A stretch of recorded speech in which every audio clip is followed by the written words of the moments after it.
Olá, eu sou Jorge Chaves, professor de Teologia. Seja muito bem-vindo ao meu canal. E nesse vídeo eu quero falar a respeito da terceira dica, ou terceiro conselho que eu considero importante para todos aqueles que desejam aprofundar ou melhorar a sua capacidade de leitura e de interpretação das Escrituras. Antes de mais nada, se este é o primeiro vídeo que você está assistindo, eu sugiro que você dê uma pausa nesse vídeo e possa visitar tanto o meu canal no YouTube quanto a minha página no Facebook e procura na minha playlist os vídeos anteriores, onde eu falo da primeira e da segunda dica de leitura e interpretação. É importante que você assista os vídeos anteriores, até mesmo para acompanhar o raciocínio lógico desses vídeos, ok? Então, se você não assistiu, dá uma pausa nesse vídeo, assista os outros e depois você retorna para acompanhar essa série de dicas, ok? Para falar dessa terceira dica, eu queria ler um texto das Escrituras que está em Gênesis, capítulo de número 3, no verso 15. O texto diz o seguinte: Porém, inimizade entre você e a mulher, entre a sua descendência e o descendente dela. Este ferirá a sua cabeça e você lhe ferirá o calcanhar. Texto estranho, né? Para alguns até enigmático. Esse texto ele já serviu, pasmem vocês, de base para explicar por que a maioria das mulheres tem nojo ou tem pavor de cobras. O que não tem nada a ver com o sentido do texto. Esse texto de Gênesis, capítulo de número 3, ele está inserido na história da queda do homem. Aquela história conhecidíssima que todos nós já temos noção, que fala da serpente que seduziu Eva a comer o fruto que Deus havia proibido de se comer. Eva é seduzida, ela come o fruto, depois ela conduz Adão a comer também do fruto. E aí o contexto que nós lemos agora é o contexto em que Deus se encontra com esses três personagens. Ele se encontra com a serpente, ele se encontra com a mulher, ele se encontra com o homem, e Deus tem uma palavra de julgamento para cada um desses personagens. O texto do versículo 15 está inserido na fala de Deus para a serpente. E aí Deus fala isso à serpente: porém, inimizade entre você e a mulher, entre os seus descendentes e o descendente dela. É interessante que essa palavra descendente no original significa semente. O descendente dela poderia ser traduzido como a semente dela, a semente da mulher.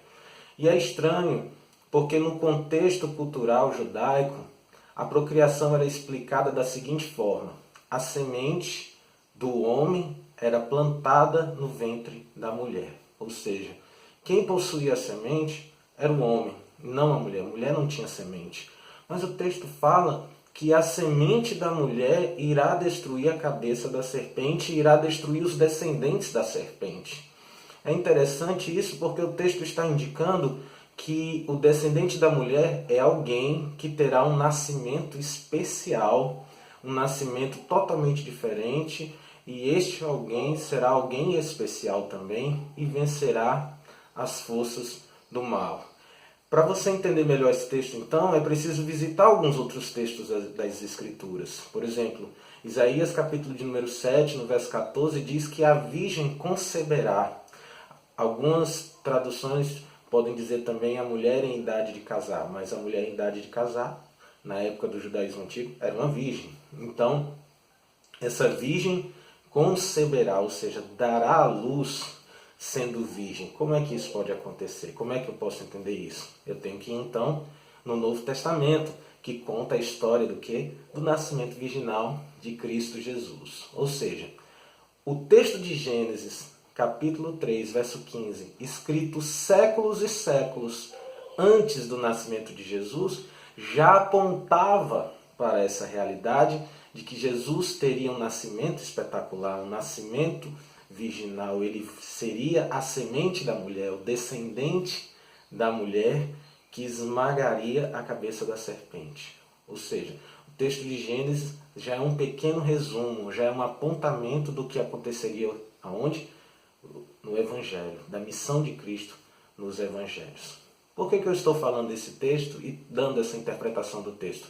Porque a terceira dica tem a ver com a interpretação da Escritura pela Escritura e pelo contexto da Escritura.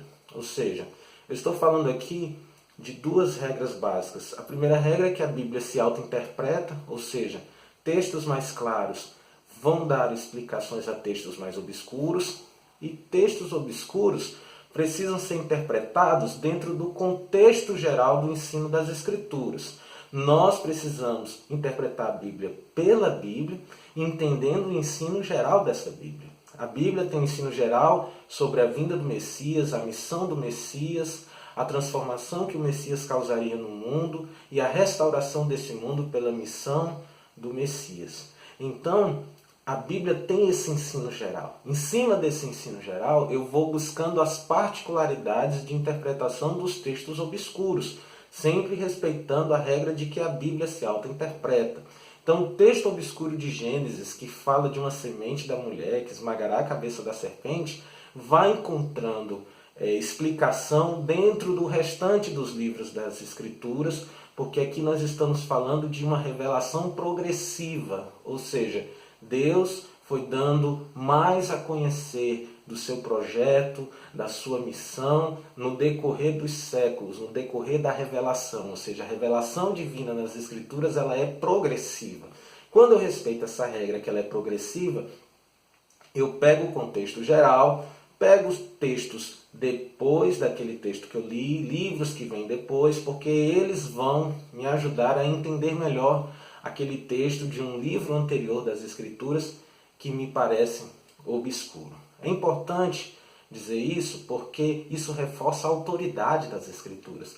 A Bíblia ela se auto-interpreta, ela não precisa da tradição, ela não precisa da filosofia, ela não precisa dos escritos, por exemplo, dos pais da igreja para ser interpretada. Ela se auto-interpreta dentro do seu contexto geral. Então é importante para quem quer ler e interpretar bem as Escrituras, conhecer um pouco mais do contexto geral das Escrituras, respeitar essa regra, procurar dentro da Bíblia outros textos que possam clarear, explicar melhor o entendimento daquele texto que num primeiro momento parece obscuro, mas dentro da revelação geral das Escrituras ele vai ganhando contornos, vai ganhando um novo entendimento, ok? Eu espero que você tenha gostado desse vídeo. Se você gostou, curta, compartilhe, deixa aí um joinha aí embaixo. Quando você assistir o vídeo, deixa lá um joinha também na página do Facebook, clica lá em curtir, porque isso nos ajuda muito a divulgar o trabalho nas mídias sociais, ajuda muito a divulgar esse canal que tem como interesse tornar a teologia mais acessível às pessoas e beneficiar as pessoas com as ferramentas que a teologia pode nos munir para uma melhor leitura e interpretação das Escrituras, ok? No mais, continue acompanhando esses vídeos, escreva suas dúvidas nos comentários, que eu vou estar respondendo a todos vocês, tá bom? No mais, um grande abraço, tchau, tchau!